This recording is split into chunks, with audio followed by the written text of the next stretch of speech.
Hello, good evening, and welcome to NHMC's DC Impact Awards reception. I'm Carmen Scrotto, NHMC's Policy Counsel. Buenas noches, I'm Andy Lomeli. I'm a Policy Associate at NHMC. For 3 decades, NHMC has fought for a more inclusive and responsible media ecosystem. NHMC's work in Los Angeles to increase positive portrayals and facilitate greater inclusion of Latinos in the media sits at the core of our mission. From time to time, we even have to push back hard on media personalities that attack and degrade Latinos.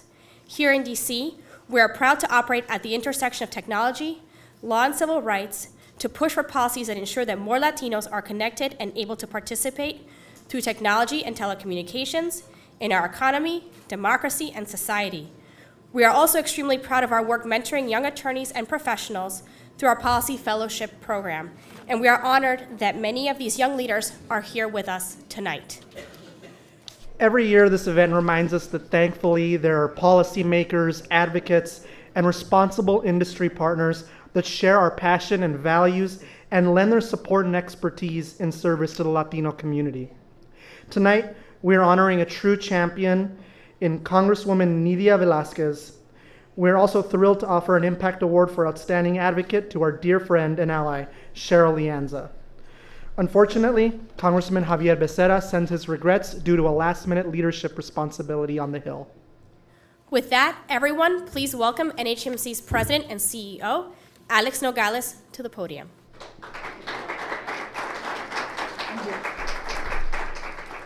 Folks, you're way, way over there. Come forward, please. We don't bite here. I gotta tell you that I love being here in Washington. We have so many friends here. But unfortunately, we cannot ignore the dark cloud that hangs over our heads. As I'm sure you understand, our work is now more important than ever. In 2016, we witnessed a terrible rise in hate speech, and it's gotten worse ever since. Ignited by Donald Trump and enabled by some media outlets that have normalized white supremacy and bigoted rhetoric. Hate speech has consequences. It isn't like you say the words and they're just words. They have consequences. In the past few weeks and months, this country has seen more and more crimes of hate committed against marginalized communities. Let me be clear that moving forward, the National Hispanic Media Coalition will seek partnerships from inside and outside of the media to ensure the media do not purposely or inadvertently condone white supremacy. We will hold accountable the media who have a social responsibility to the public. And as an organization, we are collectively more energized than ever to combat hate speech and its purveyors. And for that reason, folks, we have organized the Coalition Against Hate that at this point consists of over 45 organizations. And we're all very united in what has to be done. And that is, every time these people raise their heads, their voices and so forth, we're going to counter. It can't be that people feel that there are no consequences to their actions, no consequences to their words. Now, I can go on, incidentally, but I'm not going to because you all know the story very, very well. And we will count on all of you, I think all of you. If there are any Trump supporters, raise your hands. Not yet. You wouldn't even do it even if you were. In any case, we have 2 sponsors. And one of them is the NAB. And the NAB has always been very gracious, our host, and the National Association of Broadcasters with Chris Ornelas. This is the 5th year that they have hosted us, and each year it gets better and better, and the relationships get closer and closer. We have 2 main sponsors. One of them is the NAB, and I'd like Chris Ornelas, my very good friend, to come up to the podium. Ladies and gentlemen, please welcome Chris Ornelas. I haven't seen you.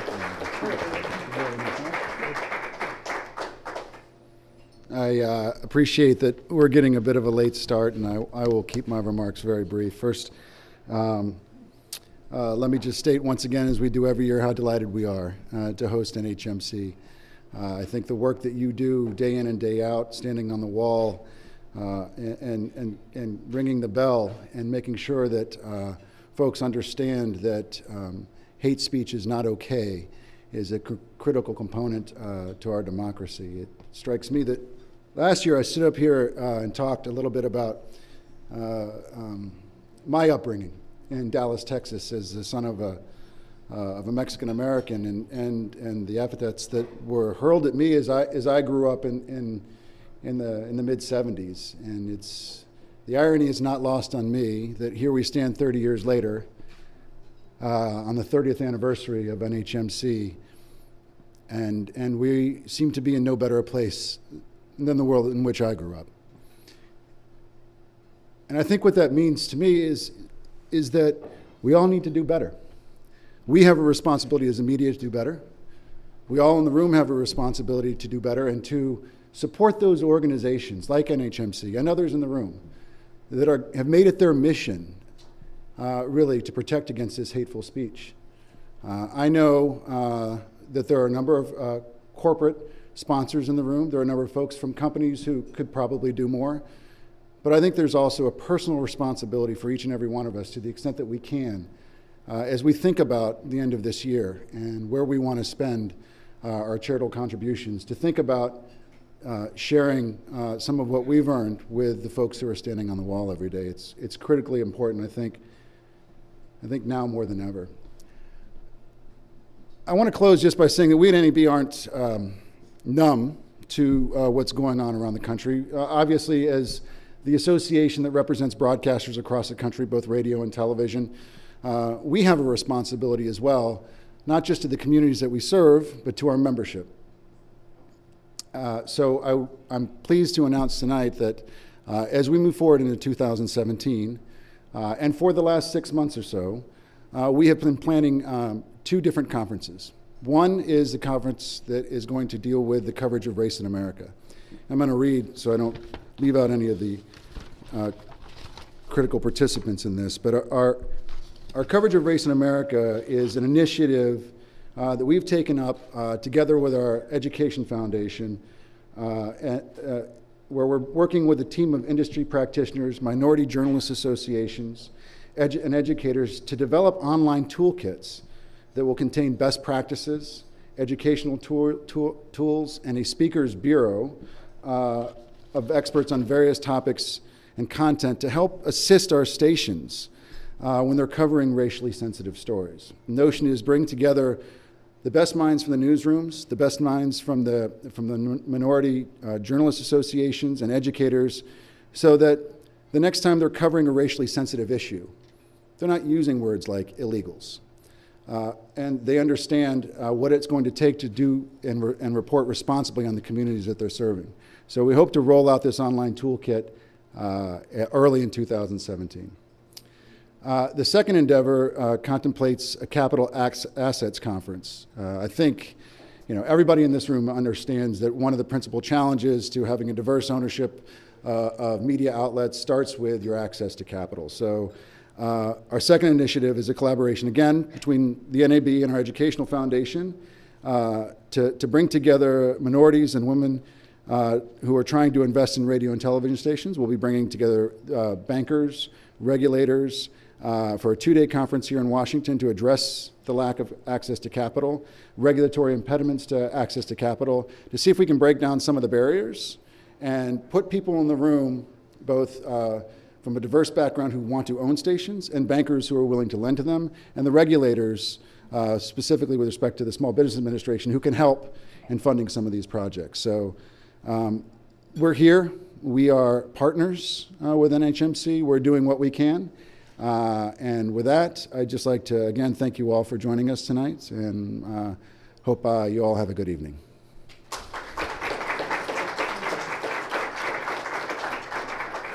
Well, I am back because I forgot to say a couple of things here.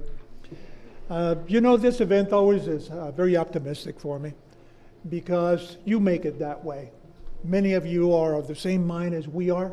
You believe in the same values, the same ideas, and we appreciate it. So I come here and I get uplifted as a consequence of talking to many of you. Even though, as I said to this very attractive, very vivacious woman who formed an organization called Spitfire. Where are you? She left. Oh, well. In any case, we have some people that I want to call attention to. First and foremost is former FCC commissioner and now on the board of the National Hispanic Media Coalition, Gloria Tristani. Gloria, where are you? There she is. There hasn't been another Latina on the FCC since Gloria, and that was many years ago. Or Latino. Yeah. We have several board members here as well. Mara Corbett, are you here? There you are. Fernando Soler, who is also on our board, came in. He flew in. Listen to this. He flew in. He had a 2-hour window from his work. Flew in from Long Island, and then just a while ago left because he had to catch another flight to get back home. That is dedication. Congresswoman Ana Ashu, is she here? Not yet. My very good friend Joe Torres is out with his daughter, and so he wasn't able to make it. How about Commissioner Clyburn? Is she here? There she is.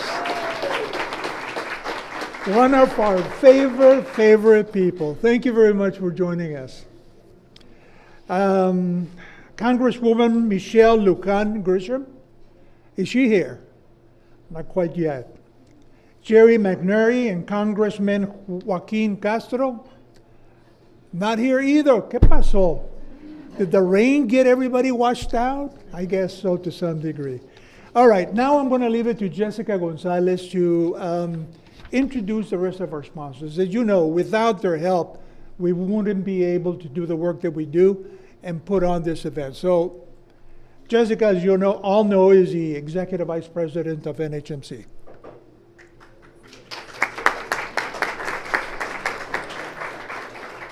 I'm going to start with some mic repair work here. Excuse me.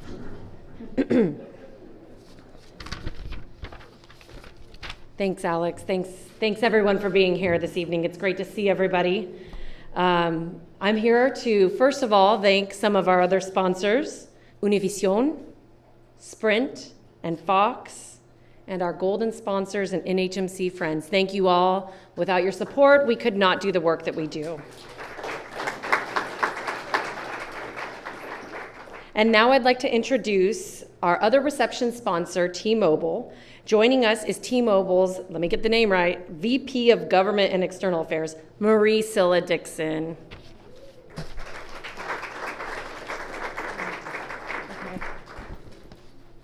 Good evening. It is truly a pleasure to be here tonight. Again, my name is Marie Silla, and I'm Vice President of Government and External Affairs for T-Mobile. Just wanted to say that we are thrilled to sponsor this reception tonight that recognizes policymakers who dedicate their lives to bridging the digital divide and enacting policies that protect communities of color. On behalf of T-Mobile, we would like to offer our congratulations to Congresswoman Velázquez and Congressman Becerra, and also to congratulate Cheryl Leanza for their outstanding public service and leadership. I also would like to acknowledge Commissioner Clyburn for her leadership on bridging the digital divide and also inclusion. So thank you. Also, I would like to thank the National Hispanic Media Coalition for being a partner with T-Mobile and for being a voice on the side of competition and inclusiveness in the media and telecommunications space. You play a very vital role and just an influential voice, and we're glad to partner with you. And Alex, thank you. Jessica, thank you. Carmen, thank you. Andy, thank you. For T-Mobile, our growth and success has been rooted in solving customer pain points and fixing a broken industry. We've rolled out 12 Un-carrier initiatives over the last 3 years, each one designed to specifically improve the customer experience. Along this journey, we focus not only on catering to the nation's fastest growing demographics, but also understanding our Hispanic consumers' needs. At T-Mobile, we recognize the Hispanic consumer is an important driver of growth in our company's success. We truly understand that communities of color rely heavily on wireless access as a lifeline, and as a company, we are committed to ensuring everyone has affordable broadband wireless technology and service. It is a pleasure to be here with you all tonight, and again, congratulations to this year's honorees. Thank you.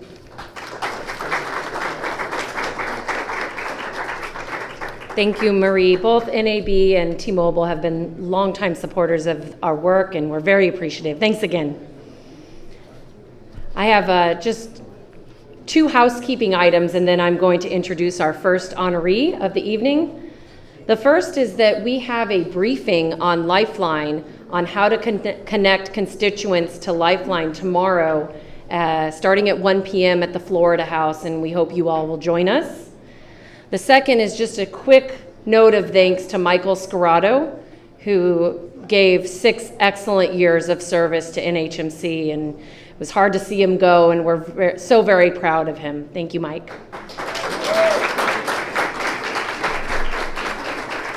And it's now my honor to introduce our first honoree, a longtime friend and ally of NHMC, Cheryl Leanza. Cheryl is the founder, oh no, I got a whole spiel, yeah. Cheryl is the founder and president of A Learned Hand, LLC. She serves as the policy advisor to the United Church of Christ's Historic Media Advocacy Arm and is the co-chair of the Leadership Conference on Civil and Human Rights Media and Telecom Task Force. She helped lead the victorious effort to pass the Local Community Radio Act and has been a leader in the public interest advocacy field for more than 15 years. She's worked on everything from diversifying media ownership to protecting children in the media and other policies promoting First Amendment principles, including the open internet. She's represented nonprofits before the FCC and the U.S. appellate courts and before Congress, and has been widely quoted in the trade and mainstream press. She's very fancy. And her prior positions have included a stint as the principal legislative counsel at the National League of Cities, the deputy director of the Media Access Project, and she started her career in the FCC Attorney's Honors Program. I just want to say something personal to Cheryl. I've known her since I came into the field. She's been a critical ally since the beginning. She's been a valuable mentor. I don't know if I know anyone as selfless and as dedicated to media justice as Cheryl. And I think this honor is long overdue and very well deserved, and I just want to thank you for your fierce advocacy on behalf of people of color and all Americans. Thank you so very much, Cheryl.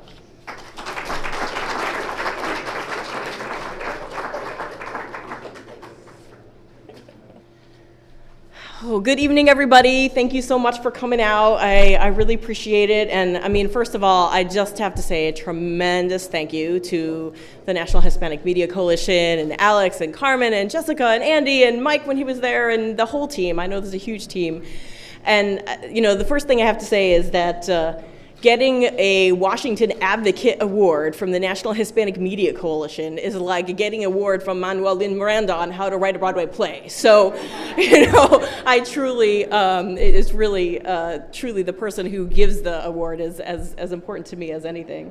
NHMC is always in exactly the right spot in that intersection of civil rights and telecommunications. It's like whether they're fighting against media concentration or they're fighting for the net neutrality or they're bringing broadband, affordable broadband to low-income people, they're always right spot on, and I can always count on them to be a lodestar as we do our work together. And I wanted to echo something that Chris said when he started. And you know, right now it's going to be hard times, I think, for many of us who consider ourselves social justice advocates. I work for the United Church of Christ quite a bit, and one of the important things here to me is how important it is to be a good ally now. Our social justice work is the work of everyone. The leader of the UCC is actually one of his top priorities for the church is a curriculum on white privilege. And so all of us who are white and get that privilege need to remember now in this time as much as anywhere that we need to support these organizations that are led by people of color. right? This is what we need to do. This is not a second choice, or this is urgent. So when we did our Giving Tuesday, solicitation, the first people we asked for you to support was NHMC. The second people we asked you to support was the Center for Media Justice, and the third people we asked you to support was the Color of Change. And if you got through all that and there was a little bit left for us, okay.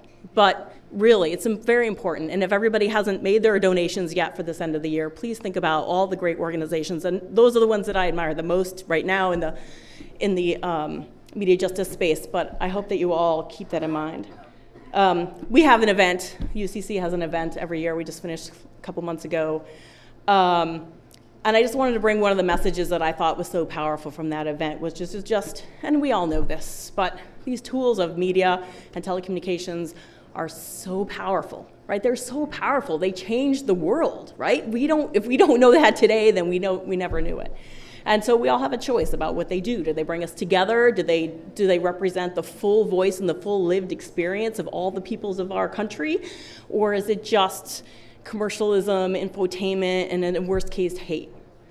We have those choices. And we can either fight for them. We can fight to put the media and the communications in the hand of every person in the country.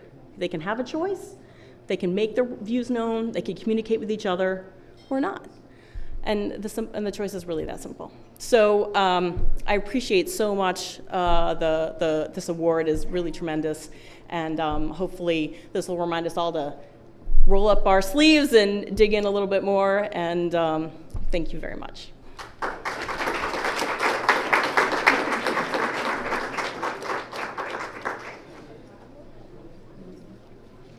We have two lion and a lioness in Congress, and that is Xavier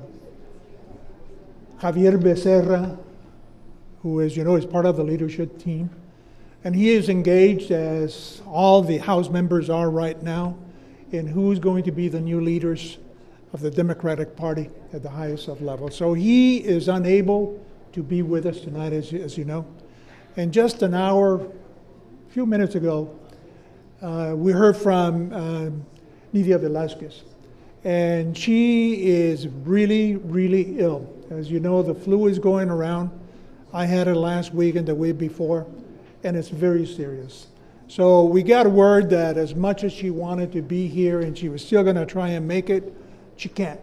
So with that, we'll excuse them, and hopefully you feel the same way. So back to the MCs, if they will come back up and close up.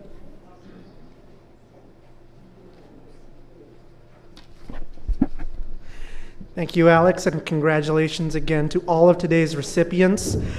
Folks, this concludes our program here this evening. Thank you all that have made this event possible, especially Lee Foley, Robert De Leon, Katie Armstrong from NAB, and Jennifer Curley and Maria Tracy from Curley Company, who have helped create this beautiful event. Please enjoy the rest of your evening. Buenas noches.